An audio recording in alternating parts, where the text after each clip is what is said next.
निगमकल्पतरोर्गलितं फलं शुकमुखादमृतद्रवसंयुतं पिबत भागवतं रसमालयं मुहुरहो रसिका भुवि भावुकाः यं प्रव्रजन्तमनुपेतकृत्यं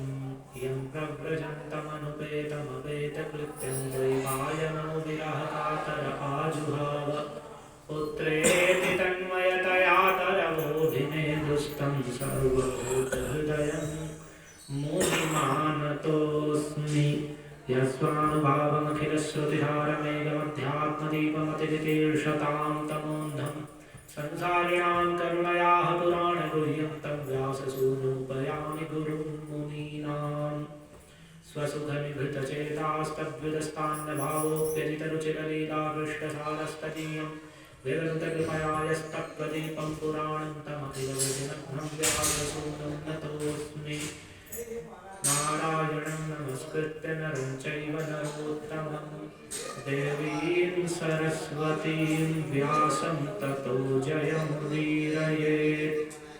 ॐ नमो भगवते वासुदेवाय। ॐ नमो भगवते वासुदेवाय। ॐ नमो भगवते वासुदेवाय।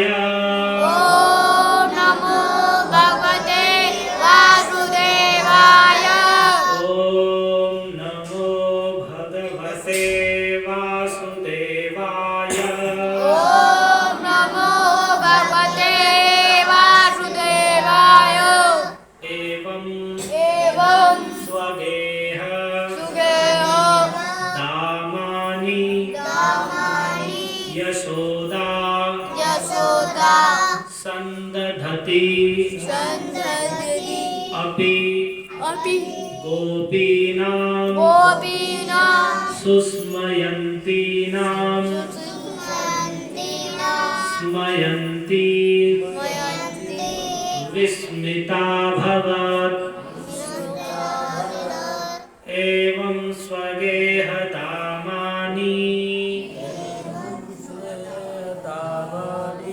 यशोदा संदधत्यपि गोपीनां सुस्मयन्तीनां स्मयन्ती विस्मिताभवत्। हरे कृष्ण। हम भगवान दामोदर की दामबंधन लीला श्रवण कर रहे हैं, जिसमें हमने अभी तक श्रवण किया कि माता यशोदा जब भगवान उखल के ऊपर बैठे हुए वानरों को माखन खिला रहे थे, उसके बाद माता यशोदा एक हाथ में छड़ी लेकर पीछे से धीरे धीरे उनके पास तक पहुंच गई उन्हें पकड़ने के लिए। तो वे बड़ी तीव्र गति से उखल पर से कूद कर ही भागने लगे और भागने लगे। फिर भी माता यशोदा, जिनका शरीर भारी होने पर भी उन्होंने जैसे तैसे करके कृष्ण को पकड़ लिया और जब पकड़ लिया तो वे जोर जोर से रोने लगे और गहरी लंबी लंबी सांसें लेने लगे। एक हाथ माता यशोदा ने पकड़ लिया और बाएं हाथ से आंखों को मलने लगे। उनकी आंखें ऊपर की ओर चढ़ गई थी और बड़े भयभीत नेत्र दिखाई दे रहे थे और माता यशोदा उन्हें डांटने लगी और छड़ी उठाने के लिए मारने का भय दिखाने लगी। लेकिन उन्होंने देखा कि यह बहुत डर गया है, तो डरा हुआ जानकर माता यशोदा अर्भक वत्सला है, पुत्र वत्सला है, स्नेह से उनका हृदय परिपूर्ण है। तो उन्होंने यह देखकर कि अधिक डर गया है, तो उन्होंने छड़ी को छोड़ दिया और फिर उन्होंने विचार किया कि कहीं ये भय के कारण बाहर ना चला जाए, तो उन्होंने उन्हें बांधने की इच्छा की। और माता यशोदा के अधिक स्नेह के कारण उनका भगवान के ऐश्वर्य को वे प्रेम के अधिकता के कारण भगवान का ऐश्वर्य उससे परिभूत हो गया था। भगवान के ऐश्वर्य उनके विचार में नहीं आया कि ये परमेश्वर है ऐसा कोई विचार नहीं आया। उन्होंने अपना पुत्र मानकर उन्हें बांधने की इच्छा करने लगी। और यहाँ सुखदेव गोस्वामी ने कहा कि जिनके अंदर है ना बाहर है, जो भगवान सभी जगह व्याप्त हैं, जिनका अंदर बाहर कुछ नहीं है, सभी जगह है, जिनका न कोई वस्तु सीमित होने पर भी उसके अंदर बाहर होता है, लेकिन ना तो कुछ उनके अंदर है ना बाहर है, बल्कि हर एक वस्तु के अंदर बाहर वे ही हैं। और न पूर्वम ना पिछा परम, जिनसे पहले कोई नहीं था और जिनसे बाद में भी कोई नहीं है, और सब समय पहले भी जो थे और बाद में भी जो रहेंगे, संसार से पहले भी जो थे और संसार के बाद में भी जो रहेंगे। और इस पूरे जगत के बाहर जो कुछ है, जो भगवान ही हैं, और इस पूरे जगत के अंदर भी वे ही सब जगह व्याप्त हैं, और जगत भी उनकी शक्ति का ही प्रकाश है, उनका ही स्वरूप है। तो ऐसे जो परमेश्वर भगवान हैं, सारा जगत जिनसे है, जगत के पहले जो थे, जगत के बाद भी जो रहेंगे, पूरे जगत में सभी जगह समान रूप से जो व्याप्त हैं, जिसमें अंदर बाहर कुछ भी नहीं है, आगे पीछे ऊपर नीचे कुछ भी नहीं है। ये भगवान ने जब अर्जुन को विराट रूप भी दिखाया, विश्व रूप का दर्शन कराया, तो उस समय अर्जुन ने भी कहा कि मैं आपका ना तो आदि देख रहा हूँ, ना मध्य देख रहा हूँ, ना अंत देख रहा हूँ। मुझे नहीं पता चल रहा कि आपकी शुरुआत कहाँ से हो रही है, आपका बीच का भाग कहाँ है और आपका अंत कहाँ है। आप अनंत हैं, हे विश्वेश्वर, हे विश्वरूप, आप मुझ पर प्रसन्न हो जाइए। लेकिन माता यशोदा उन्हीं भगवान को, जो अर्जुन को आगे विश्व रूप दिखाएंगे, और जिन्होंने पहले माता यशोदा को अपने उदर में ही, मुख में ही संपूर्ण जगत का दर्शन करा दिया, उन भगवान को माता यशोदा अपना पुत्र मानकर, जिनका ऐश्वर्य अव्यक्त है, दिखाई नहीं पड़ रहा है, षडैश्वर्य पूर्ण परमेश्वर होने पर भी, और जो मर्त्याकार अर्थात मनुष्य के आकार वाले दो भुजा वाले हैं, लेकिन ऐसे होने पर भी जो अधोक्षज हैं, इंद्रियों की सीमा से परे हैं, केवल अपनी अनन्य प्रेममयी भक्ति द्वारा ही उनके स्वरूप का साक्षात्कार हो सकता है। ज्ञान और बुद्धि और इंद्रियों के द्वारा भगवान को नहीं जाना जा सकता। तो ऐसे भगवान जो अधोक्षज हैं, इंद्रियों से परे हैं, अव्यक्त हैं, उन्हें माता यशोदा अपना पुत्र मानकर वे गोपिका, वे गोपी यशोदा उलूखल अर्थात ओखली से, दामना रस्सी से, बबंध प्राकृतम यथा रस्सी से बांधने लगी। और कैसे बांधने लगी? तो प्राकृत को, जैसे प्रकृति की वस्तु जो सीमा विशिष्ट है, जो सीमित है, जिसका आदि अंत है, उसे कोई बांधने लगता है, या वैसे कोई सामान्य व्यक्ति सामान्य बच्चे को बांधने लगे, वैसे उन परमेश्वर को जो अप्राकृत हैं, प्राकृत की तरह बांधने लगी, जो प्रकृति से परे हैं उन भगवान को, और दामना रस्सी से बांधने लगी। तो उखल से जब रस्सी से बांधने लगी, तो तद्दाम बध्यमानस्य स्वार्भकस्य कृतागसः द्वयंगुलो नमभूतेन संदधेन्यच्च गोपिका। जब माता यशोदा बांधने लगी, तो किससे बांधने लगी? तो उखल से बांधने लगी। आपने कल संक्षेप में सुना अंत में। तो यहाँ पर बहुत सुंदर विचार प्रस्तुत कर रहे हैं कि आखिर माता यशोदा उखल से ही क्यों बांधने लगी, दूसरे खंबे आदि से क्यों नहीं बांध रही है? तो इस पर आचार्य लोग कहते हैं कि यह फिर कभी उखल पर जाकर न बैठे, इसके लिए उखल से बांधना ही उचित है, कि ये दोबारा इसके ऊपर ना चढ़े। जो इसके ऊपर चढ़ के बैठ गया है, तो इससे इसे बांध देते हैं, तो फिर इससे दूर भागने का इसका मन करेगा। और फिर उदाहरण दे रहे हैं, क्योंकि खल का अधिक संग होने पर उससे मन में उद्वेग हो जाता है। यहाँ खल शब्द उखल में आ रहा है, तो उखल की उपमा खल व्यक्ति से जो करते हुए कह रहे हैं, क्योंकि इसमें भी खल शब्द आ रहा है। खल शब्द दुष्ट व्यक्ति के लिए कहा जाता है। तो दुष्ट व्यक्ति के संग में ज्यादा देर रहने से मन अपने आप उब जाता है, उसको छोड़कर दूर भागने की इच्छा होती है। तो माता यशोदा यही सोचकर कि ये उखल के पास ऊपर उखल पर चढ़ा है, तो अगर इससे ही से बांध देंगे तो इसका फिर उखल से ही इससे इसके मन में जो उखल पर चढ़कर जो इसने माखन खाया है, या ये उखल पर चढ़कर चोरी कर लेता है, तो इससे ही इसका जो इसके प्रति आकर्षण है वह दूर हो जाएगा ज्यादा देर उखल के पास रहने से। अर्थात यहाँ एक दृष्टांत दे रहे हैं कि खल के पास रहने से मन में और ज्यादा उद्वेग आ जाता है, उसके पास रहने का मन नहीं करता, उसके पास जाने की इच्छा नहीं होती, इसलिए वे उखल से बांधने लगी। और दूसरा कारण बता रहे हैं कि देखो, चोर का जो साथी है, जो सहयोग करता है, वह भी चोर है, तो ये उखल भी चोर ही है, क्योंकि इसने कन्हैया की चोरी करने में सहायता की है। तो दोनों ही बंधन के योग्य हैं, तो दोनों को ही एक दूसरे से बांध लेना उचित है। ऐसा सोचकर माता यशोदा ने दोनों को ही बांधने का उद्योग किया कि उखल भी बंध जाएगा और ये भी बंध जाएगा। और जब माता यशोदा उखल से बांधने लगी, तो क्योंकि उन्होंने उद्यम कर रहे थे, भगवान उत्पात कर रहे थे बाल्य स्वभाव लीला करते हुए, तो कृतागसः उन्होंने अपराध किया था, मटकी आदि फोड़ी थी और माखन बर्बाद किया था। तो इसी कारण से अपने ही पुत्र को जिसने अपराध किया था वे रस्सी से बांधने लगी।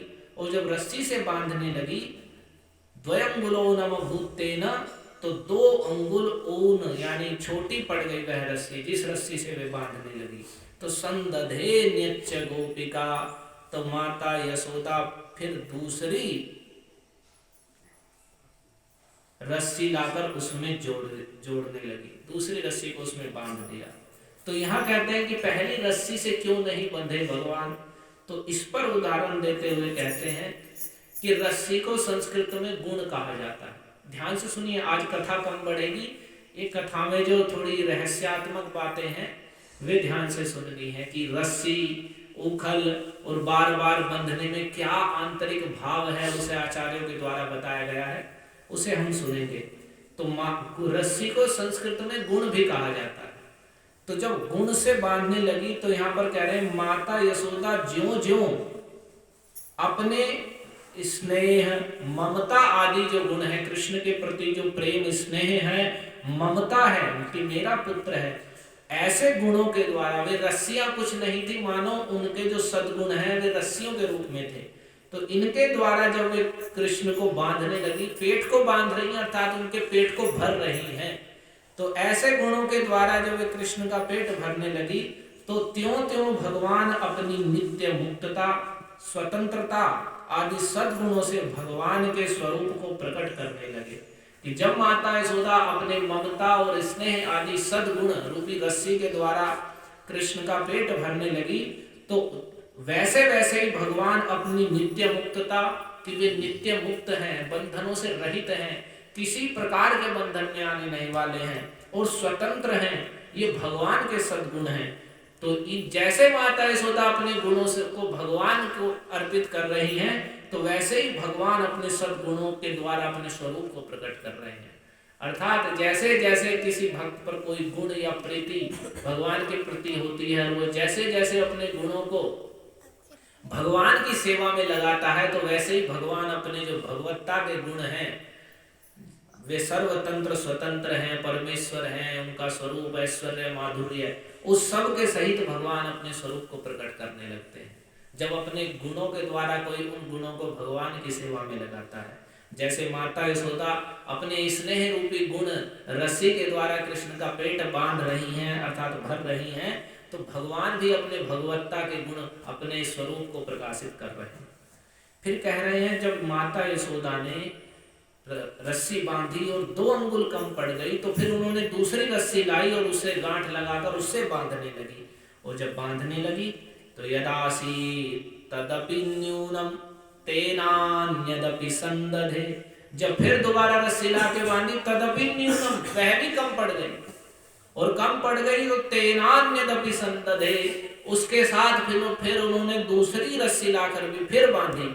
फिर कह रहे तदपि द्वंगुलम न्यूनम, वह भी 2 अंगुल कम पड़ गई, 2-2 अंगुल कम पड़ती जा रही है। इतनी आप समझिए माता यशोदा को कैसा आश्चर्य हो रहा होगा। इस घटना का विचार करिए, एक छोटे से बच्चे को बांध रही है, जिसे गोद में उठा लेती है, और रस्सी बड़ी है, पहली बड़ी रस्सी, और पहले लाई 2 अंगुल कम, रस्सी घट नहीं रही है, वह बढ़ नहीं रहे हैं, और दूसरी रस्सी जोड़ी तो फिर भी 2 अंगुल कम। तीसरी रस्सी जोड़ी फिर भी 2 अंगुल कम। तो इतना करने पर भी कह रहे हैं यद यदा दत्त बंधनम, जो जो बंधन, जो जो रस्सी लाकर वे बांधती गई वह छोटी पड़ती गई। और कैसे? 2 अंगुल तदपि द्व्युंगुलम न्यूनम, 2 अंगुल वह भी छोटी पड़ती गई। तो इस पर अब सुंदर भाव लिखते हुए कहते हैं कि संस्कृत साहित्य में गुण शब्द के अनेक अर्थ हैं। कि गुण, संस्कृत में गुण को अलग अलग अर्थों में कहा जाता है। एक गुण का अर्थ है सद्गुण, जैसे व्यक्ति में सद्गुण होते हैं, सदाचार होते हैं, अच्छा बोलना, अच्छे व्यवहार से रहना। और एक सत्वादि गुण, जो सत्व गुण, रजोगुण और तमोगुण, जिन्हें माया के गुण कहते हैं। और तीसरा अर्थ है रस्सी। तो गुण शब्द के तीनों अर्थ हैं। तो जब माता यशोदा बांध रही हैं गुण के द्वारा अर्थात रस्सी के द्वारा, तो यहाँ पर कह रहे हैं कि भगवान को जब सत्व गुण, रजोगुण और तमोगुण जो माया के गुण हैं, जो ब्रह्मा और शंकर आदि को भी अपने अंदर बांधकर रखते हैं, तो अखिल ब्रह्मांड के स्वामी, त्रिलोकी के नाथ भगवान का वे गुण स्पर्श नहीं कर सकते। भगवान गुणातीत हैं। जो विष्णु तत्व हैं वे गुणातीत हैं। माया के गुणों के सत्वगुण, रजोगुण और तमोगुण के अंदर नहीं है। जितने दूसरे देवता हैं, ब्रह्मा, ये अंतर है भगवान में। लोग कहते हैं कृष्ण में या विष्णु में और अन्य देवताओं में क्या अंतर है? तो भगवान जो विष्णु है, कृष्ण है, वे गुणातीत हैं, माया के गुणों से परे हैं। उनका स्वरूप विशुद्ध सत्वमय है। उनका जो शरीर है दिव्य, वह दिव्य शरीर है और माया के गुणों से बना हुआ नहीं है। और जितने दूसरे देवता हैं, ब्रह्मा, शंकर, इंद्र और अन्य देवी देवता, वे सब माया के गुणों के द्वारा, उनके शरीर और गुणों के द्वारा वे वशीभूत हैं। माया के द्वारा वे आच्छादित होने वाले हैं। लेकिन भगवान मायाधीश हैं, माया के अधिपति हैं, स्वामी हैं और माया से परे हैं। माया के गुणों के द्वारा उनका शरीर या उनका स्वरूप बना हुआ नहीं है। तो यही कह रहे हैं कि जो माया के गुण हैं वे भगवान का स्पर्श नहीं कर सकते, छू भी नहीं सकते भगवान को।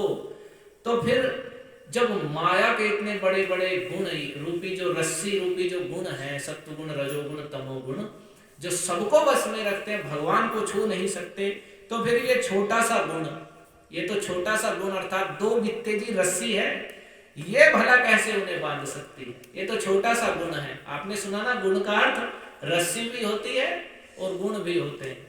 तो ये जब इतना बड़े गुण नहीं बांध सकते, तो ये गुण, छोटा गुण अर्थात ये 2 बित्ते की रस्सी भला उन्हें कैसे बांध सकती है? यही कारण है कि माता यशोदा की रस्सी पूरी नहीं पड़ती थी। जब माया के गुण नहीं बांध सकते, तो माया के अंदर बनी हुई ये रस्सी कैसे उन्हें बांध सकती है?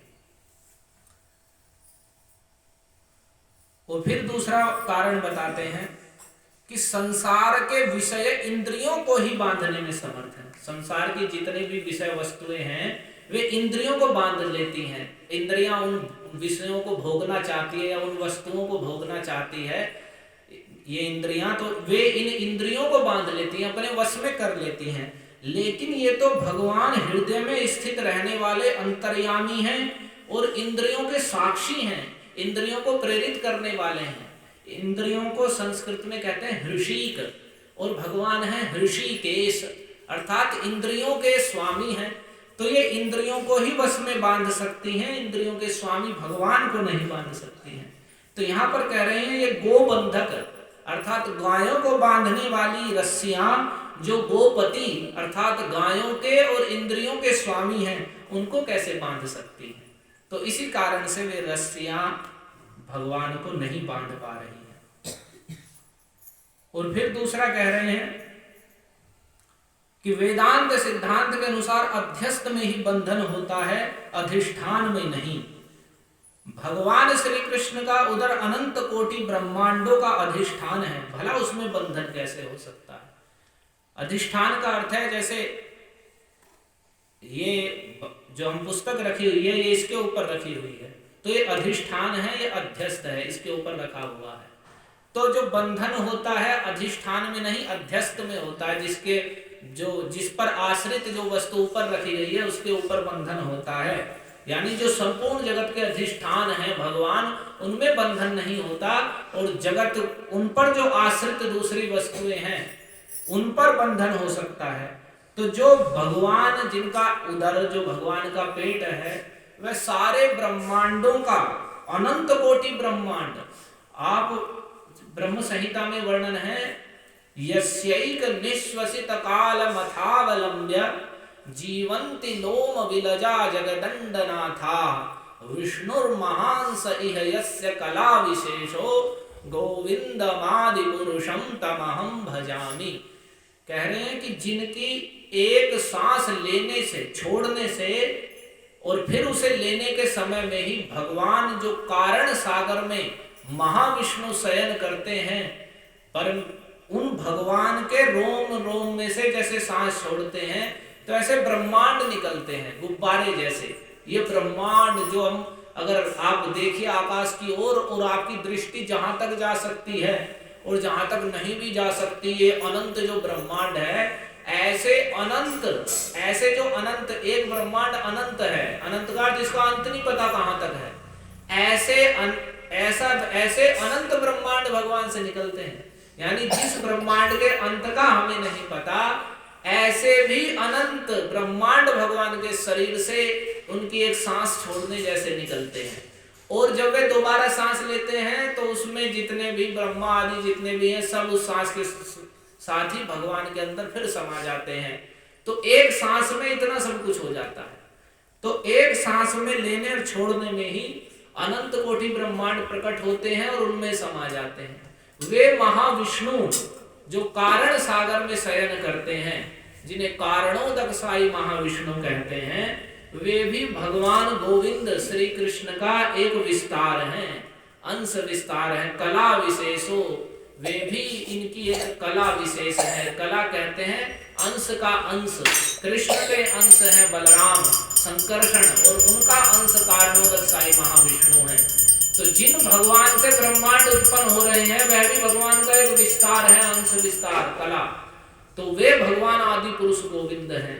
तो उनमें कैसे बंधन हो सकता है, जिनके उदर में ही अनंत कोटि ब्रह्मांड है, जिनके शरीर से अनंत ब्रह्मांड प्रकट होते हैं। तो वे, उनका जो उदर सारे ब्रह्मांडों का अधिष्ठान है, सारे ब्रह्मांड उसके आश्रय में रहते हैं, तो उनमें कैसे बंधन हो सकता है? अध्यस्त में ही बंधन होता है, अधिष्ठान में नहीं होता। फिर कहते हैं एक बड़ी अच्छी बात कि फिर क्यों नहीं बंधन हो रहा है। आपने 3 कारण सुन लिए, और कि सत्वगुण रजोगुण आदि गुण जब भगवान को नहीं बांध सकते, तो ये छोटा सा गुण रूपी रस्सी ये कैसे बांध सकता है? और ये इंद्रियों को ही बांधने में संसार के विषय सक्षम है। तो फिर जो गायों को बांधने वाली रस्सी है, या इंद्रियों को बांधने वाली जो रस्सियां हैं, ये इंद्रियों के स्वामी जो गोपति हैं, ऋषिकेश हैं, उनको कैसे बांध सकती हैं? तीसरा, वेदांत के सिद्धांत के अनुसार अध्यस्त में ही बंधन होता है, अधिष्ठान में नहीं। भगवान का उदर तो सारे ब्रह्मांडों का अधिष्ठान है, उनके उदर में ही सारे ब्रह्मांड हैं, तो उनमें कैसे बंधन हो सकता है? फिर अगला कह रहे हैं कि भगवान की एक विशेषता है, यदि भगवान अपनी कृपा भरी दृष्टि से किसी को भी देख लें तो उसके सारे बंधन खुल जाते हैं। सदा सर्वदा के लिए सारे बंधनों से वह मुक्त हो जाता है। तो यशोदा माता हाथ में जो भी रस्सी उठाती, तो भगवान की कृपा भरी दृष्टि उस पर पड़ जाती। उसी कारण से रस्सियां स्वयं ही मुक्त हो जाती। तो जो स्वयं ही बंधन से मुक्त हो गई हैं, वे कैसे बंधन करेंगे? उनमें कैसे गांठ लग सकती है? गांठ का अर्थ बंधन। तो भगवान की दृष्टि पड़ने से रस्सियों के ही बंधन खुल जा रहे हैं, तो वे कैसे बंधन करेंगे? तो इस कारण से भी वे रस्सियां भगवान को नहीं बांध पा रही हैं। फिर दूसरी बात कहते हैं, एक बड़ी बात, ये भक्तों के समझने की विषय है कि वे रस्सी क्या है? गुण। रस्सी को भी गुण कहा जाता है। तो वे माता यशोदा गुणों के द्वारा, यानी गुण रूपी रस्सी के द्वारा बांध रही है। बहुत बहुत रस्सियां ला रही हैं, लेकिन फिर भी वे रस्सी रूपी जो गुण है वे बांध नहीं पा रहे हैं। तो यहाँ कहते हैं इसलिए नहीं बांधती। इससे एक शिक्षा दे रहे हैं भगवान कि यदि कोई साधक अपने गुणों के द्वारा भगवान को रिझाना चाहे तो नहीं रिझा सकता। अर्थात कोई अपनी भौतिक योग्यता के द्वारा कि मैं बहुत बड़ा अच्छा गाता हूँ, मैं बहुत अच्छे तरीके से बोलता हूँ, मैं बहुत कुछ भी मेरी भौतिक योग्यता है, मैं बहुत पढ़ा लिखा हूँ, मैं बहुत पैसे वाला हूँ, मैं बहुत सुंदर हूँ, मैं मतलब बड़ा श्रेष्ठ पद का व्यक्ति हूँ, बड़े ऊंचा आदमी हूँ, तो मैं भगवान के सामने जाऊंगा तो भगवान प्रसन्न हो जाएंगे और इतना श्रेष्ठ आदमी आ गया मेरे सामने प्रणाम करने के लिए। तो ऐसे भौतिक गुण के द्वारा हम भगवान को नहीं रिझा सकते। एक ही चीज के द्वारा हम भगवान को रिझा सकते हैं, अनन्य शरणागति के द्वारा, उनके भजन के द्वारा। तो कोई भी फिर वो कैसा भी क्यों ना हो, किसी भी प्रकार का, मनुष्य छोड़ो पशु पक्षी भी यदि प्रेम से भगवान को भजे तो वह भी भगवान को प्रिय हो जाता है। देखिए रामलीला में वानर भगवान के प्रिय हैं, हनुमान जी भगवान के प्रिय हैं, गरुड़ तो पक्षी हैं, वे भगवान के प्रिय हैं। और निषाद राज जो कितने निम्न जाति कहते, उन्होंने अपने सेवा के द्वारा भगवान को प्रसन्न कर लिया। ऐसे तो भौतिक गुणों के द्वारा भगवान किसी पर नहीं रिझते। जैसे एक उदाहरण के लिए विदुर जी भगवान के शरणागत भक्त हैं, अहंकार आदि से रहित हैं, तो विदुर जी पर भगवान प्रसन्न है। लेकिन दुर्योधन राज साहिब में था और उसने भगवान जब वहां गए थे तो बड़े राज तरीके से उन्हें भोजन कराना चाहता था, लेकिन भगवान ने उसके भोजन को स्वीकार नहीं किया, क्योंकि भौतिक गुणों के द्वारा, चाहे वह कितना ही बड़ा राजा हो, कितने ही सुंदर पकवान बनाए हों, कितना ही वैभव हो, तो ये भौतिक वस्तुएं यानी भौतिक गुण के द्वारा कोई भी भगवान को रिझा नहीं सकता। जैसे वहां भगवान ये भौतिक गुण रस्सियों के द्वारा भगवान नहीं बन रहे हैं, तो इसके द्वारा शिक्षा दे रहे हैं कि भौतिक गुणों के द्वारा भगवान को रिझाया नहीं जा सकता। मानो यही सूचित करने के लिए कोई भी गुण, रस्सी रूपी गुण भगवान के उदर को पूर्ण करने में समर्थ नहीं हुआ, कि भौतिक गुण भगवान को नहीं बांध सकते, उन्हें तो केवल अनन्य शरणागति रूपी भक्ति से ही उन्हें बांधा जा सकता है। कहते ना राम ही केवल प्रेम प्यारा, जान लेहु जो जान निहारा, कि भगवान केवल प्रेम प्यारे हैं। प्रेम जो अनन्य प्रेम से अपना सब कुछ मानकर कृष्ण को अपने सब कुछ के द्वारा, कृष्ण मेरे सब कुछ हैं और मेरे पास जो सब कुछ है वो सब कृष्ण की सेवा के लिए है, कृष्ण को प्रसन्न करने के लिए है, ऐसे जब वो कृष्ण को भजता है तो उस पर भगवान प्रसन्न होते हैं। भौतिक योग्यताओं के बल पर भगवान प्रसन्न नहीं होते। अब तो इसी कारण से वे रस्सियां पूरी नहीं पड़ रही हैं और बार बार 2 अंगुल कम रह जा रही हैं। तो आपने कारण सुने कि जब माया के गुण नहीं बांध सकते तो 2 वित्ते का गुण रूपी रस्सी कैसे बांध सकता है। और भगवान अपनी कृपा दृष्टि से जिसे देख लेते हैं उसके बंधन खुल जाते हैं। तो रस्सियों के बंधन खुल जा रहे थे भगवान के देखते ही, तो वे कैसे फिर भगवान को बांधेंगे। तो ये सब बताया जा रहा है कि इस कारण से ऐसे कारण हैं जो इस लीला में दिखाए जा रहे हैं कि भगवान बंधन में नहीं आ रहे हैं अथवा क्या दर्शा रहे हैं उसके द्वारा, ऐसा भक्तों ने विचार दिए। फिर विचार आता है कि 2 अंगुल ही क्यों कम पड़ रही थी। ये भी आश्चर्य की बात है ना, चलो कम पड़ गई ये हम जान जाएं, लेकिन हर बार 2 अंगुल कम, छोटी रस्सी जोड़ी तो भी 2 अंगुल, कितनी रस्सी जोड़ दी। आगे आप सुन रहे हैं, एवं स्वगेह दामानि यशोदा संदधत्यपि, अपने घर की सारी रस्सी बांधने पर भी 2 अंगुल ही कम पड़ रही थी। तो वो रस्सी 2 अंगुल ही क्यों कम पड़ रही थी, इस पर कहते हैं कि भगवान ने सोचा कि जब मैं शुद्ध हृदय भक्त जनों को दर्शन देता हूं तब मेरे साथ एकमात्र सत्व गुण से ही संबंध की स्फूर्ति होती है। अर्थात मेरी भक्ति जो करके जो मेरी और उन्नति होती है उसमें केवल सत्व गुण सहायक होता है। जो माया के 3 गुण आपको बताए गए, सत्व गुण, रजोगुण और तमोगुण, इनका थोड़ा सा समझ लिए। तमोगुण, रजोगुण, सत्वगुण क्या है। रजोगुण, सत्वगुण क्या है, जिसमें स्नान आदि करके पवित्र रहना, मन में सद्भाव आना, संसार ज्ञान, मतलब हृदय में ज्ञान का प्रकाश होना कि भाई संसार नश्वर है, लोग ऐसे ही मर जाते हैं, भगवान पूरे संसार का पालन पोषण कर रहे हैं, भगवान की शरण ग्रहण करनी चाहिए और किसी को गलत नहीं बोलना चाहिए और स्नान करके रहना चाहिए और जो ज़्यादा मतलब सरल भोजन है उसे ग्रहण करना चाहिए। ऐसी जो प्रकृति है ये सत्वगुणी है। और रजोगुणी वो है, अरे नहीं संसार में कमाना है, खाना है, अभी ये करना है, अभी वो करना है, अभी ऐसे बिजनेस बढ़ा लेना है, और खाएंगे और ये भी खाएंगे, चाट पकोड़े खूब नमक मिर्च मसाला डाल के, और लहसुन प्याज और मांस आदि भी खा लेंगे, कुछ भी खा लेंगे, और ऐसा खाएंगे जिससे और इंद्रियां उत्तेजित हों, और खूब कमाएंगे, और उससे किसी ने कुछ कह दिया तो उसे देख लेंगे, मार देंगे, काट देंगे, ये कर देंगे, वो कर देंगे। ये जो संसार में जो उत्पात है सब कुछ, और दिन रात आंख खुली और चलो कमाने के लिए, और फिर आए और रास्ते में किसी ने कुछ कह दिया तो झगड़ा हो गया, तो सब रजोगुण की प्रकृति है। और भोजन भी ऐसा ही, खूब तला हुआ, खूब मसाले, और खूब उसमें मिर्च, बहुत खट्टा, बहुत गरम गरम, और अत्युष्ण और विदाहीना, जो हृदय में जलाने वाला है, जीभ पर भी जलने वाला है, ऐसा भोजन खाने की इच्छा होती है उन्हें। तो ये दुख शोकामय प्रद, ऐसा भोजन खा के उनके दुख शोक और रोग ही बढ़ते हैं। तो ये रजोगुण की ऐसी प्रवृत्ति होती है।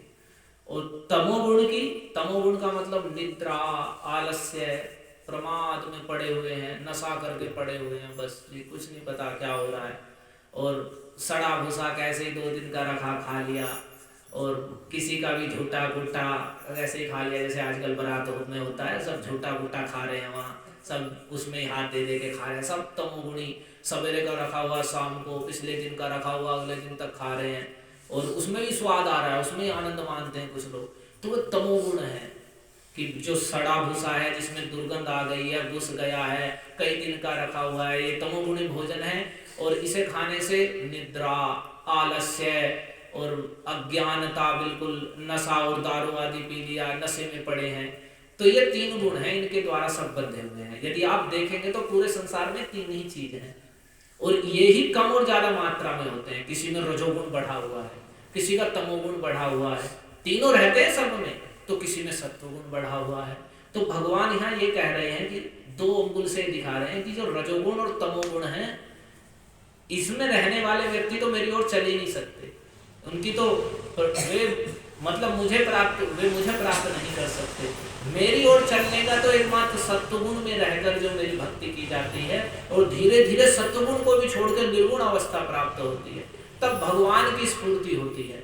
तो एकमात्र सत्वगुण ही मेरी प्राप्ति में सहायक बन सकता है, ये रजोगुण तमोगुण नहीं। तो ये 2 अंगुल रजोगुण और तमोगुण को बता रहे हैं कि रजोगुण और तमोगुण में रहने वाले के बस में मैं नहीं होता हूँ, वह मुझे नहीं बांध सकता है, अर्थात मुझे नहीं प्रसन्न कर सकता है। जो सत्वगुण में रहकर, सत्वगुण का अर्थ क्या हुआ, स्नान आदि करके, साफ वस्त्र पहनकर, और हृदय में विचार पूर्वक रह के, और चेतना के अंदर रह के, और वैसा ही शुद्ध सात्विक भोजन बना करके, और भगवान को भोग लगा के उसे ग्रहण करना। तो ये जो प्रवृत्ति है, और सदाचार से रहना, क्रोध न करना, काम के वशीभूत न होना, किसी से न चिढ़ना, ये गुण सत्वगुण के हैं। और संसार की नश्वरता पर विचार करना, संसार नश्वर है, तो ये सब ऐसे गुण में, ऐसी प्रकृति का जो मनुष्य है, ऐसे स्वभाव वाले, वे ही मेरी ओर बढ़ सकते हैं, और इसके द्वारा ही मेरी प्राप्ति में सहायता हो सकती है। जो रजोगुण और तमोगुण हैं, वे मेरी प्राप्ति में सहायक नहीं बनते हैं। तो 2 अंगुल ये बता रही हैं। और दूसरा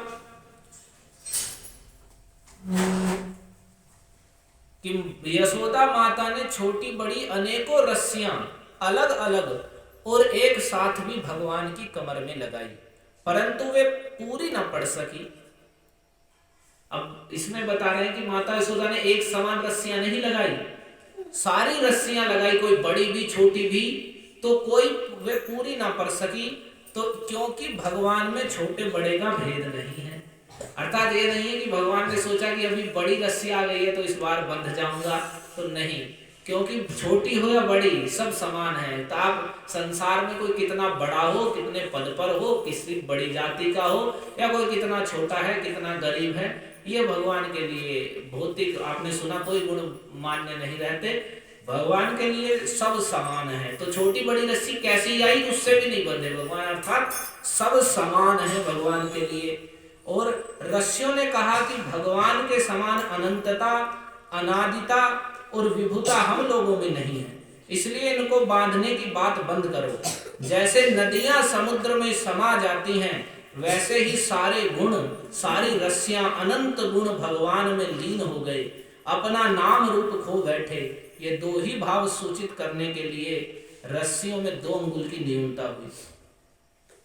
कि एक तो ये कि रस्सियों ने कहा 2 अंगुल क्या बता रही हैं कि मानो रस्सियां कह रही हैं कि इनके समान ये तो अनादि है और अनंत है, ना इनका आदि है ना अंत है, सर्वव्यापक हैं, परमेश्वर हैं, और हम ऐसी नहीं है, हम तो छोटी सी हैं, आदि और अंत वाली, तो इन्हें बांधने की बात मत करो। इसलिए रस्सियां वे कम पड़ गई। एक और तो रस्सियों का एक कारण हुआ, और दूसरा कह रहे हैं जैसे नदियां समुद्र में समा जाती हैं तो वे रस्सियां जो गुण हैं, रस्सी रूपी जो गुण हैं, वे अनंत गुण भगवान में लीन हो गए। जैसे नदियां समुद्र में समा जाती हैं, समुद्र का कोई फर्क नहीं पड़ता, तो वे गुण, रस्सी रूपी जो गुण हैं, भगवान में ही लीन हो गए। और जैसे नदियां समुद्र में लीन हो जाती हैं और फिर पता नहीं चल रहा है, तो वैसे रस्सियों का फिर पता नहीं चला। यही 2 भाव सूचित कर रहे हैं। और भी और 2 बताते हैं कि 2 अंगुल के द्वारा भगवान मानो सूचित कर रहे हैं कि आगे 2 वृक्षों का उद्धार करना है, तो उसे अभी सूचना दे रहे हैं। ऐसे बहुत से उदाहरण बता रहे हैं कि भगवत कृपा से द्वैतानुरागी भी मुक्त हो जाता है और असंग भी प्रेम से बंध जाता है। यही 2 भाव सूचित करने के लिए रस्सी 2 अंगुल कम पड़ गई। जो द्वैत में अनुरागी है वह भी मुक्त हो जाता है भगवान की कृपा से, अर्थात जो भेद बुद्धि वाला है वह भी भगवान की कृपा से मुक्त हो जाता है, और जो आसक्ति से रहित है वह भी प्रेम से बंधन में आ जाता है। यही 2 भाव भगवान सूचित कर रहे हैं। तो इन 2 कारणों से, ऐसे कई कारण हैं जिनके कारण भाव बताए गए कि वह 2 अंगुल कम पड़ती गई, लेकिन सबसे मुख्य तो ये हो गया विशेष रूप से कि भाई सत्वगुण ही भगवान की भक्ति की ओर हमें सहायता कर सकता है, बाकी रजोगुण और तमोगुण के द्वारा भगवान बंधन में आने वाले नहीं है। तो हमें रजोगुणी भोजन और ऐसे हर चीज इन तीनों चीजों वाली है। जो वस्त्र भी हैं, जो हम कपड़े पहनते हैं, ये भी सत्वगुण, रजोगुण और तमोगुणी होते हैं। सत्वगुण और रजोगुणी तमोगुणी कैसे? तो सत्वगुणी वे जो सीधे सरल हैं, बहुत ज्यादा चटक मटक के नहीं है, बहुत ज्यादा शरीर पर चुस्त भी नहीं है, बहुत ज्यादा ढीले भी नहीं है। और विशेषकर जो ये धोती कुर्ता आदि हैं, ये सत्वगुणी वस्त्र माने गए हैं। और रजोगुणी कौन से? जो अनेक प्रकार के चटक मटक हैं और उसमें बहुत चमकीला ये और वो, और बड़े शरीर पर टाइट हैं, और अनेक प्रकार के जो आजकल वस्त्र चल रहे हैं, ये रजोगुणी हैं। और तमोगुणी कैसे? कि बहुत ढीले ढाले हैं, गंदे सड़े भूसे हैं, दुर्गंध मार रही है और बस ऐसे धारण कर लिए हैं, तो ये तमोगुणी है। कई दिन के धोए नहीं, कुछ नहीं, और ये सब तमोगुणी है। तो हर चीज ऐसा ही है, भोजन भी ऐसा है, यहाँ तक कि दान पुण्य और सब कुछ में सत्वगुण रजोगुण तमोगुण का भाव है। भगवत गीता में भगवान ने बताया। तो जो रजोगुण और तमोगुण है, ये भगवत प्राप्ति में सहायक नहीं है। ये 2 अंगुल ये बता रही हैं। तो ऐसे ही माता यशोदा ने अपने घर की सारी रस्सियां बांध दी, और रस्सी बांधकर भी वे रस्सियां कम पड़ती जा रही थी। तो कह रहे गोपी नाम सुस्मयंती नाम, वहां गोपियां, आसपास की पड़ोस की गोपियां इकट्ठी हो गई, जो कि सुस्मयंती नाम, सभी जोर जोर से हंसने लगी। और स्मयंती विस्मिता भवत, और माता यशोदा स्मय यानी मुस्कुराते हुए भी विस्मित हो गई। यहाँ देखिए, एक ही शब्द को 3 प्रकार से कहा गया। गोपी नाम, सुस्मयंती नाम, स्मयंती विस्मिता भवत।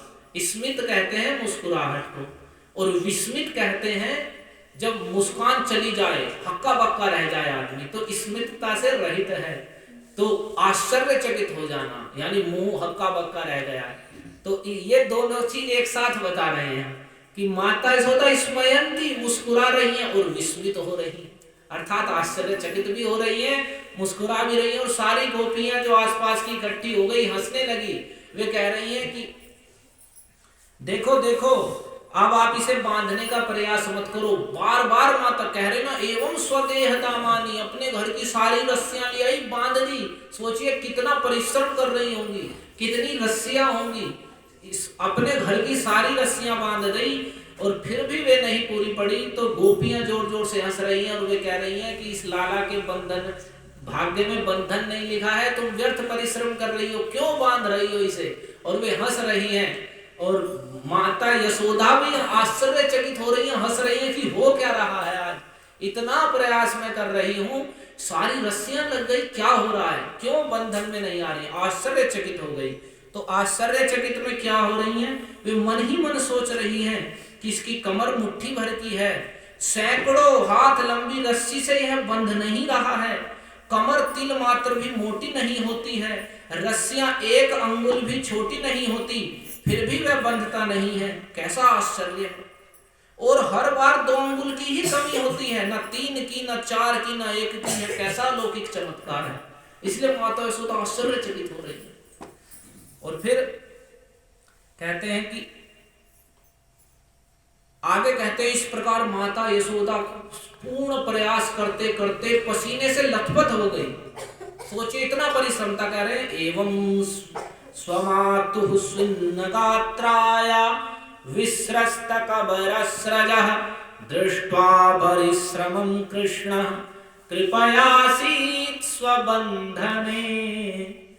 कि अपनी माता, जैसे माता यशोदा कृष्ण के प्रति है कि मेरा पुत्र है, मेरे द्वारा जन्मा मेरा सुत है, भगवान के प्रति ऐसा अनन्य प्रेम है। तो भगवान ने भगवद गीता में कहा है, ये यथा माम प्रपद्यन्ते तांस तथैव भजाम्यहम्। जो जितनी शरणागति से, जितने समर्पण से, जितने प्रेम से मुझे भजते हैं, मैं भी वैसा ही भजता हूं, उतनी ही प्रेम से और उतनी ही प्रीति के द्वारा और उतने वैसे ही संबंध से मैं उसे भजता हूं। तो माता यशोदा पुत्र मान रही हैं, तो वैसे ही कृष्ण भी माता यशोदा की ये मेरी माँ है। स्वमातु, अपनी माता को स्विन्न गात्राया, सारा गात्र शरीर माता यशोदा का पसीने से लथपथ हो गया, इतना परिश्रम हो रहा था, रस्सी ला कर बांध रही थी। और विस्रस्त कबरस्रजा, और जितनी भी चोटियों में आपने सुना पहले भी फूल गिर रहे थे दूध पिलोते समय, जब कृष्ण के पीछे वाली फिर भी फूल गिर रहे थे, तो पूरे जोड़े के जो बाल थे सब ढीले हो गए और सारे फूल माला जो श्रृंगार था सब अस्त व्यस्त हो गया। सारे जो माला उन्होंने सिर पर लगाई हुई थी वह सब सारे फूल बिखर गए। तो ऐसी अवस्था माता यशोदा की देखी, इतना परिश्रम माता यशोदा कृष्ण के लिए कर रही है। और यहाँ ना बंधने के कारण में, और भगवान कृष्णाचलवर्ती पाद ने कहा है कि भगवान ने सोचा, भगवान इच्छामय है, ये समझिए। भगवान को हमारा क्या है कि हम इच्छा करते रहे तो कुछ नहीं होगा, हमें करना पड़ेगा। अगर हम कुछ भी चाहते हैं तो हमें प्रयास करना पड़ेगा, तब भी पता नहीं होगा या नहीं होगा। लेकिन भगवान क्या, इच्छामय, वे अनंत शक्ति से युक्त हैं, सर्वशक्तिमान है, इच्छामय है। इच्छा करते ही सब कुछ हो जाता है भगवान के। वे इच्छा करते हैं संसार की सृष्टि की, तो संसार सृष्ट हो जाता है। वे पालन की इच्छा करते हैं तो इच्छा मात्र से पूरे जगत का पालन कर रहे हैं। और जब वे इच्छा करते हैं जगत का ध्वंस करने का, संहार करने का, तो पूरा जगत प्रलय में हो जाता है। तो वे इच्छा करते हैं और भगवान की शक्ति भगवान की वैसी इच्छा को पूरा कर देती है, एकदम तत्काल। वह भगवान की सेविका है। तो जैसे ही भगवान, जब माता यशोदा बांधने लगी तो भगवान सोचने लगे कि अगर ये मुझे बांध देगी और तो फिर मैं माखन नहीं खा पाऊंगा, ग्वाल बालों के साथ खेल नहीं पाऊंगा, तो मैं इनके बंधन में नहीं आऊंगा। भगवान ने बस ये इच्छा की कि मैं खेलूंगा कैसे, मैं माखन चोरी करने के लिए कैसे जाऊंगा, ये सब कैसे करूंगा मैं। तो ऐसा सोचकर भगवान ने सोचा मैं इनके बंधन में नहीं आऊंगा। तो भगवान ने सोचा, तो भगवान की इच्छा पूर्ति करने के लिए ही जो भगवान की विभुता शक्ति है वह सामने आ गई एकदम, कि ये परमेश्वर है, बंधन में नहीं आ सकते। और सामने आ गई तो वे किसी प्रकार से बंधन में नहीं आ रहे हैं। तो अभी भगवान की इच्छा नहीं थी, वे चाह रहे थे कि मैं बंधन में नहीं आऊं। तो उनकी जो विभुता शक्ति है, परमेश्वर होने की जो शक्ति है, वे बंधन में नहीं आ सकते, वह शक्ति सामने आ गई और बंधन में नहीं आने दे रही थी। लेकिन अब माता, अपनी माता को उन्होंने देखा, इतना परिश्रम मुझे बांधने के लिए कर रही है, पसीने से लथपथ हो गई है, सारा श्रृंगार के पुष्प मालाएं सब बिखरा गए हैं। और उनका परिश्रमम दृष्ट्वा कृष्ण, जब भगवान ने उनका बहुत ज्यादा श्रम नहीं, परिश्रम, चारों सब प्रकार से परिश्रम कर रही हैं वे, केवल शरीर से नहीं, बुद्धि से विचार कर रही हैं कैसे बांधूं, बुद्धि का भी परिश्रम, शरीर का परिश्रम और मन से भी बार बार चिंता कर रही हैं, तो पूरा और वाणी से भी बांधने का प्रयास कर रही हैं, और गोपियां बोल रही हैं तो उनके कहने उस बात को भी सुन रही हैं और मानो कुछ उत्तर भी दे रही हैं। तो सब प्रकार से, चारों प्रकार से, मन, वाणी से, बुद्धि से, प्रत्येक शरीर से पूरा परिश्रम देखकर कृष्ण जो स्वयं भगवान हैं, उन्होंने इस प्रकार का परिश्रम देखा तो कृपया से उन्हें कृपा यानी भगवान के हृदय में करुणा आ गई कि नहीं, मैं तो अपनी इच्छा पूरी करने के लिए अपनी माता को बड़ा कष्ट दे रहा हूँ, तो कुछ भी हो, अगर ये मुझे बांधना चाह रही हैं तो मैं इनके बंधन में आ जाऊंगा। तो वे कृपा अर्थात कृपा के वशीभूत हो गए। और ये समझने का विषय है, जब कृपा के द्वारा ही हम भगवान को, बांधने का अर्थ है भगवान को प्राप्त कर सकते हैं। भगवान हमारे सामने समक्ष दर्शन भी दे सकते हैं अपनी कृपा से। हम परिश्रम करके अर्थात उनके भजन में परिश्रम कर सकते हैं, बस वे उस परिश्रम से रीझकर अपनी कृपा से दर्शन दे सकते हैं। हम ये भी नहीं बाध्य कर सकते भगवान को कि मैंने इतनी माला की और मैंने इतना भजन किया और तुम मेरी बात नहीं मानी या मेरी इच्छा के अनुसार नहीं हो रहा। नहीं, वे कृपा के द्वारा ही बंधन में अर्थात समक्ष दर्शन होते हैं। तो माता भगवान करें कृष्ण कृपा के वशीभूत हो गए और उनके मन में इच्छा हो गई कि नहीं, मुझे बंध जाना है। तो वैसे ही भगवान की कृपा शक्ति आई और वह विभूता शक्ति शांत हो गई और वे कृपयासीत स्वबंधने, कह रहे हैं वे अपने बंधन में हो गए। वे अपने आप ही भगवान इच्छा करके अपने बंधन में हो गए। और दृष्टवा परिश्रम, उन्होंने परिश्रम देखा माता यशोदा का, और जो कि यहाँ कह रहे हैं कि भगवान कृष्ण ने देखा कि मेरी माँ का शरीर पसीने से लथपथ हो गया है, चोटियों में गुथी हुई मालाएं गिर गई हैं, वे बहुत थक भी गई हैं। तब कृपा करके वे स्वयं ही अपनी माता के बंधन में बंध गए। और वे भगवान इसलिए दाम से वे बंध गए। दाम कहते हैं रस्सी को, और रस्सी के द्वारा उनका उदर बंध गया है। जिनके उदर में रस्सी दाम बंधी हुई है, इसलिए कृष्ण का नाम हो गया दामोदर। और ये भगवान दामोदर भगवान की जय, यशोदा माता की जय। तो इस प्रकार से भगवान यशोदा माता के बंधन में आ गए। और यह दीपावली के दिन ही घटना घटी थी और इस मास में ही, तो ये दामोदर मास कार्तिक मास कहलाता है। और इस पूरे महीने भगवान की इस रूप की जो माता यशोदा उन्हें बांध रही है, आरती की जाती है, दीप दिखाया जाता है। तो यहाँ पर कह रहे हैं कि भगवान ने, यहाँ भगवान क्यों बंधन में आ गए, इस पर थोड़े सा विचार कहते हैं कि भगवान कहते हैं कि मैं अपने भक्त के छोटे से छोटे गुण को पूरा कर देता हूँ। तो माता यशोदा ये छोटे छोटे गुण यानी रस्सियां ला रही है, ये मुझे बांधने के योग्य नहीं है। तो भगवान ने अपनी इच्छा से ही मानो उन रस्सियों को पूरा कर दिया। और भगवान ने कहा कि देखो एक विशेष बात कह रहे हैं कि यद्यपि मुझ में अनंत और अचिंत्य कल्याण गुण निवास करते हैं। माना भगवान ने सोचा कि मुझ में अनंत गुण हैं, अचिंत्य सद्गुण मुझ में निवास करते हैं, लेकिन वे गुण तब तक अधूरे ही हैं, सारे सद्गुण, जब तक मेरे भक्त लोग अपने अपने गुणों की मुहर उन पर न लगा दें कि हाँ भगवान ऐसे हैं, कि भगवान अनंत हैं, दयालु हैं। तो जब तक भक्त उनकी दयालुता पे कहना दे कि हाँ भगवान बहुत दयालु हैं, तब तक वे गुण अधूरे ही रह जाते हैं। तो मानो माता यशोदा यही सोचकर यशोदा मैया के गुणों वात्सल्य, स्नेह आदि और रज्जु से अपने को पूर्णोदर दामोदर बना लिया कि जो माता, जो उनके गुण हैं और माता के गुण जो वात्सल्य स्नेह आदि हैं, और वह उनका स्नेही रस्सी के रूप में वह उन्हें बांध रही हैं। तो उस गुण को भगवान ने देखा, तो ये मोहर लगा दे कि भगवान की क्या मोहर, भगवान का विशेष गुण है कि वे भक्त वत्सल हैं, अपने भक्तों की सब प्रकार से रक्षा करते हैं और अपने अनन्य शरणागत भक्तों की अपनी सेवा करने की जैसी इच्छा होती है उसे भी पूरा कर देते हैं। तो आज बांधकर माता यशोदा उन्हें सेवा कर रही है। तो उस गुण को भगवान ने अपने को माता यशोदा के गुणों के द्वारा पूर्णोदर अर्थात दामोदर बना लिया। और फिर कहते हैं कि भगवान श्री कृष्ण इतने कोमल हृदय हैं, ध्यान से सुनिए, वे इतने कोमल हृदय वाले हैं, भगवान इतने सरल और कोमल हृदय के हैं कि वे अपने भक्त के प्रेम को पुष्ट करने वाला परिश्रम भी सहन नहीं करते हैं। वे अपने भक्त को परिश्रम से मुक्त करने के लिए स्वयं ही बंधन स्वीकार कर लेते हैं। जब देखते हैं कि मेरा अनन्य शरणागत भक्त मेरे प्रसन्नता के लिए, मुझे प्राप्त करने के लिए परिश्रम कर रहा है, खूब भजन कर रहा है, तो ज्यादा परिश्रम भगवान नहीं देखते और जल्दी से कृपा करके बंधन में आ जाते हैं।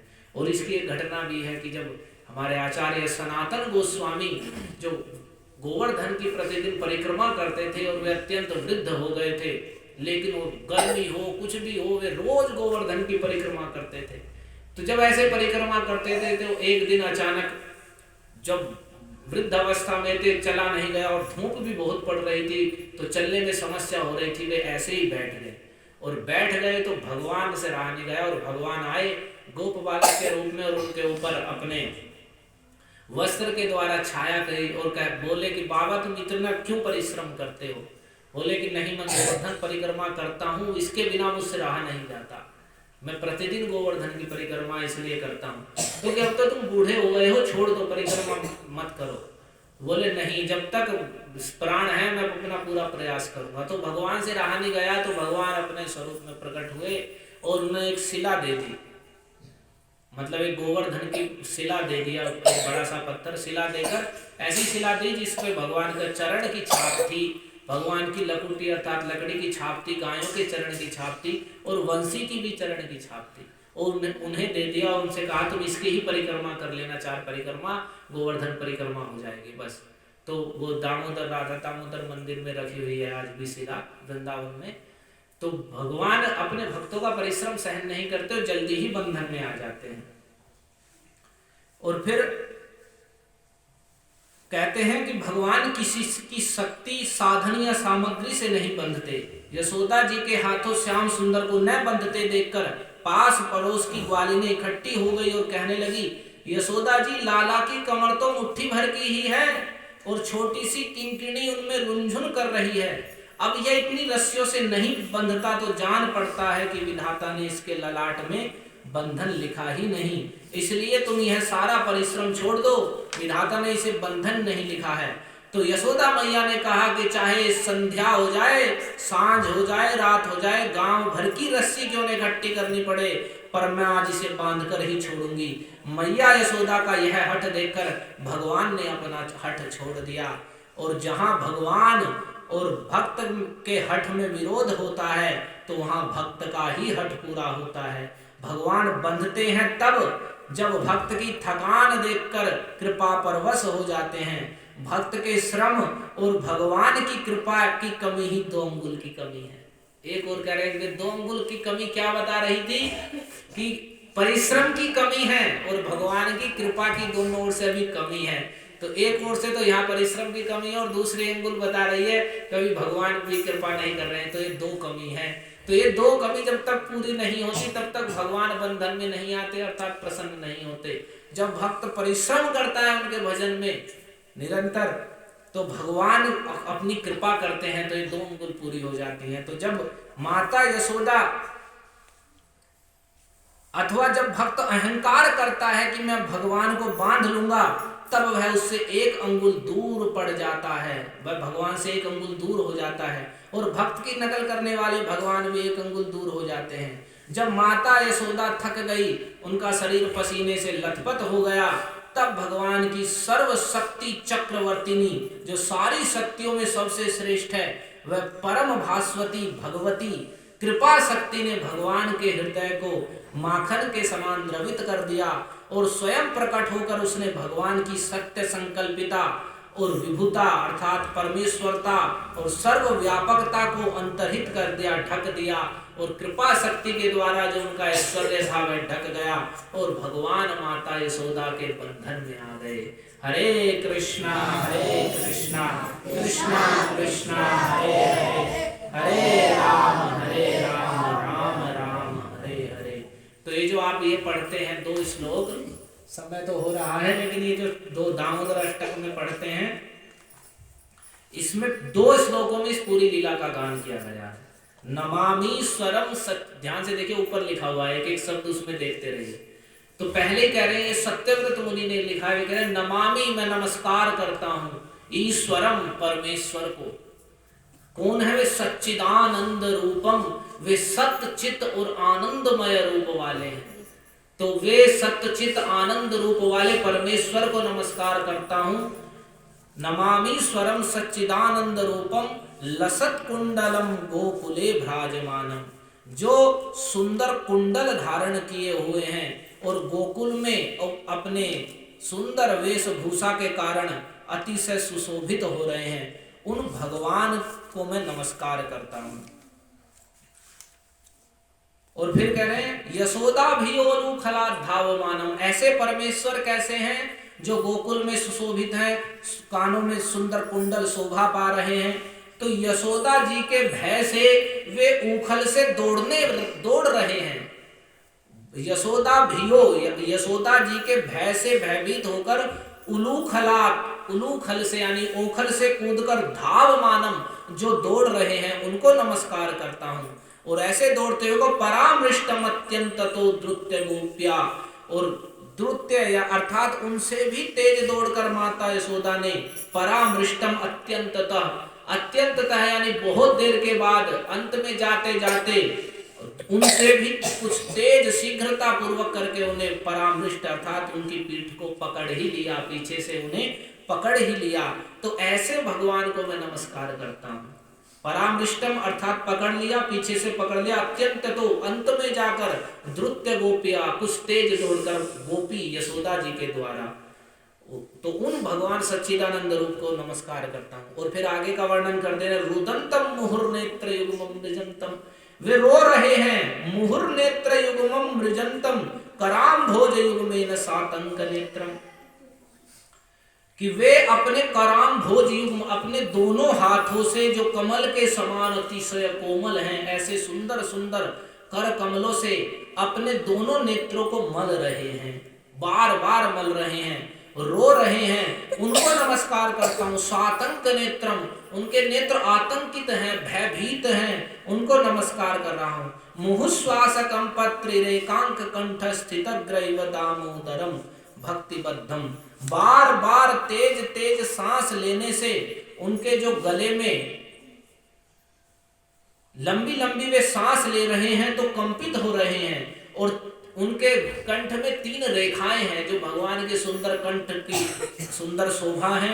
तो उन 3 रेखाओं से युक्त जो कंठ है, जो सुंदर कंठ है, उसमें स्थित जो मोतियों के हार हैं, वे भी उनके कंपन होने से रोने के कारण हिल रहे हैं। उन भगवान दामोदर जिनके उदर में रस्सी है, उनको नमस्कार करता हूं। और कह रहे हैं भक्तिबद्धम, और जो भक्ति से बंध गए हैं, यहाँ शब्द सुंदर प्रयोग कर रहे हैं उन दामोदर को जिनके उदर में रस्सी है, रस्सी से नहीं बंधे हैं, कह रहे हैं भक्तिबद्धम, उन भक्ति से बंधे हुए को मैं नमस्कार करता हूं। जो सच्चिदानंद स्वरूप दामोदर भगवान को नमस्कार करता हूं, जो सर्वशक्तिमान परमेश्वर हैं, सत्यचित आनंद स्वरूप वाले हैं, जिनके दोनों कानों में सुंदर सुंदर कुंडल शोभा पा रहे हैं, लसत कुंडलम, और गोकुले भ्राजमानम, जो स्वयं गोकुल में विशेष शोभायमान है। और यशोदा भी ओलू खला धावमानम, यशोदा जी के भय से माखन की चोरी करते समय ओखली के ऊपर से दौड़ रहे हैं। और परामृष्टम अत्यंत तो द्रुत्य गोप्या, गोपी ने द्रुत्य तेज दौड़कर यशोदा जी ने शीघ्रता पूर्वक उनकी पीठ को पकड़ लिया है। और वे भक्ति रूपी रस्सी से बंधने वाले दामोदर को ही नमस्कार करता हूं, जो भक्ति रूपी रस्सी से बंध गए हैं, जो माता के हृदय में लठिया देखकर रोते रोते अपने दोनों कर कमलों से दोनों नेत्रों को बार बार पोंछ रहे हैं। रुदंतम, रो रहे हैं, मुहुर नेत्र युग्मम मृजंतम, बार बार दोनों नेत्र युग्म, दोनों नेत्रों को मृजंतम मल रहे हैं, कराम्भोज युग्मेन, दोनों कर कमलों के द्वारा। सातंक नेत्रम, नेत्रों में आतंक छाया हुआ है। मुहुश्वासकंप त्रिरेखांक कंठ स्थित ग्रैव दामोदरम भक्तिबद्धम, निरंतर लंबे लंबे सांसों से कांपते हुए और 3 रेखाओं से अंकित, जिनके कंठ में गले में स्थित मोतियों के हार भी हिल रहे हैं, ऐसे भगवान जो भक्ति से बंध गए हैं, उन दामोदर को मैं नमस्कार करता हूँ। श्री श्री यशोदा दामोदर भगवान की जय। हरे कृष्णा कृष्णा कृष्णा हरे हरे, हरे राम राम राम। जगत गुरु श्री प्रभु